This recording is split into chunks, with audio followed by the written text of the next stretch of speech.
আজকের ইংরেজি ক্লাসে তোমাদেরকে স্বাগত জানাই। তিনি ইংরেজি বলেন ইংরেজদের মতো। এই বাক্যে দুটি ইংরেজি শব্দ দেওয়া আছে। ইংরেজি বলেন ইংরেজদের মতো। প্রথম ইংরেজি হলো, তোমরা জানো, এটা হলো ভাষা, মানে ল্যাঙ্গুয়েজ। ওকে। দ্বিতীয় ইংরেজ, এটার জন্য কিন্তু ইংলিশ শব্দটি ব্যবহৃত হয়। এই ইংরেজ হলো একটা জাতির, নেশন। এটা তোমরা জানো। এবং চারটি ইংরেজি বাক্যের সাথে তোমার পরিচয় আছে, এবং কোনটি সঠিক বাক্য তাও তুমি জানো। আমার উদ্দেশ্য কিন্তু শুধু সঠিক বাক্য শনাক্ত করা নয়, কিভাবে খুব সহজে শনাক্ত করা যায় খুব অল্প সময়ে, সেটাই হলো আমার আজকের আলোচনার মূল বিষয়।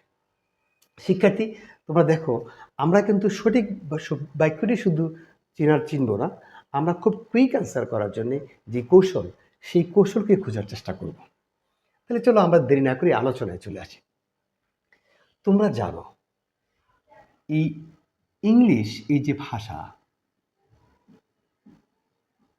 আর ইংরেজ এই যে জাতির জন্য কিন্তু ইংলিশ শব্দটি ব্যবহৃত হচ্ছে, একই শব্দ। তোমরা জানো ভাষাও ইংলিশ, জাতীয় ইংলিশ। কিন্তু একটি বিষয় জানতে হবে, যখন ভাষা থাকবে তখন এই ইংলিশের পূর্বে আর্টিকেল দা বসবে না, দা বসবে না। কিন্তু যখন এটা জাতি বোঝাবে তখন দা বসবে, প্লাস আর মাইনাস। এখন ঠিক ইংরেজি বাক্য দেখো, এই ভাষার জন্য ইংলিশ আছে, জাতির জন্য ইংলিশ ব্যবহৃত হয়েছে।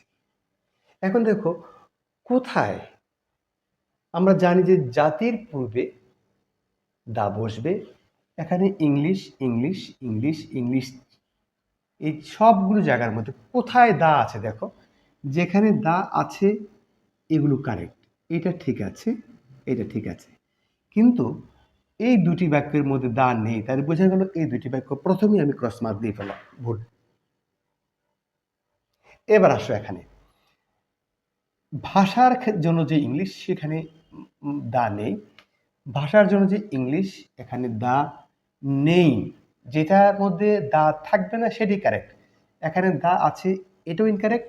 So this one is correct. তাহলে খুব সংক্ষেপে আমি চিনে ফেললাম, কারেক্ট উত্তর হলো আমাদের he speaks English like the English. শিক্ষার্থীবৃন্দের সাথে সাথে জানলাম ভাষার আগে দা বসবে না, জাতির আগে দা বসবে। এই ক্লাসটি অন্যান্য বিভ্রান্তি দূর করার ক্ষেত্রে তোমাদের সাহায্য করবে। শিক্ষার্থীবৃন্দ, আমার সাথে থাকার জন্য তোমাদেরকে ধন্যবাদ। আসসালামু আলাইকুম।